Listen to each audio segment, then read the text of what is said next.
I know a lot of you aren't going to watch this movie this weekend, but you honestly should. Let's talk about Kiss of the Spider Woman. I'm not really sure why this movie isn't getting a whole lot of buzz, especially since it's coming out this weekend, and it's fantastic. Kiss of the Spider Woman is a really well made film, like from its production design, set designs, to costumes, to cinematography, to its classic homage to old school Hollywood musicals of the 1950s, 60s era, a la Singing in the Rain or something of that sort. Honestly, I think what Bill Condon does with this film is spectacular. It sets it into two places, one in a prison cell and then the other as like a storytelling device, kind of to use it as like an escapism, like how many of us use movies to do. I really love the homages and throwbacks to old classic Hollywood films, especially when these storytelling moments happen in the film.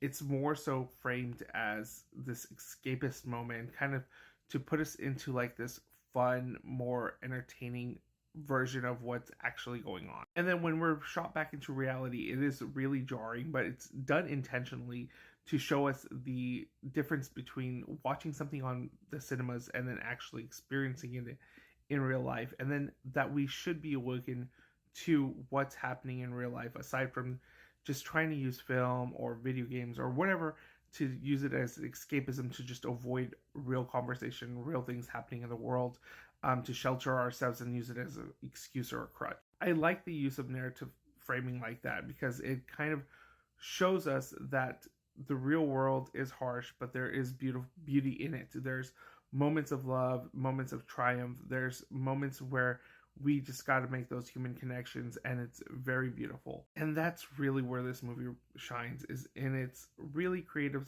storytelling.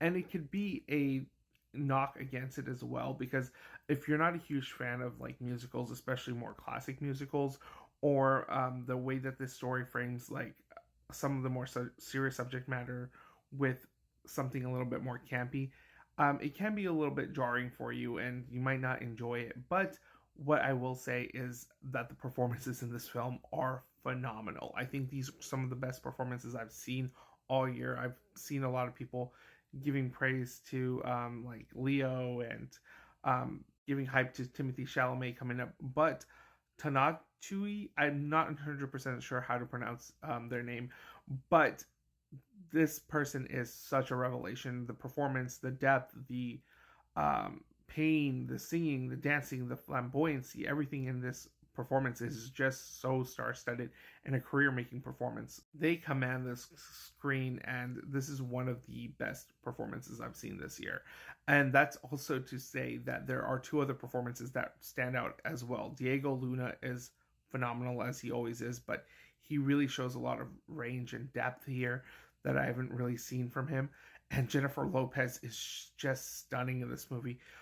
She deserves it, every praise, especially at least a nomination for Best Supporting Actress. I think this whole cast deserves Oscar nominations. But her being snubbed for Hustlers really showcases that she's a phenomenal actress. She sings, she dances, she eats up every scene that she's in.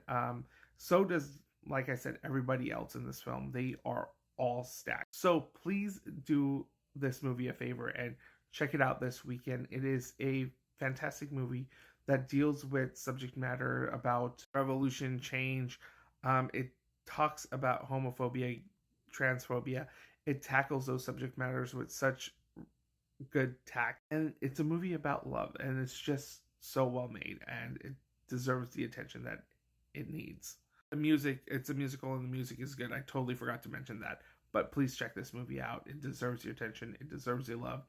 It does deserve your admiration. It's one of the finest films of the year.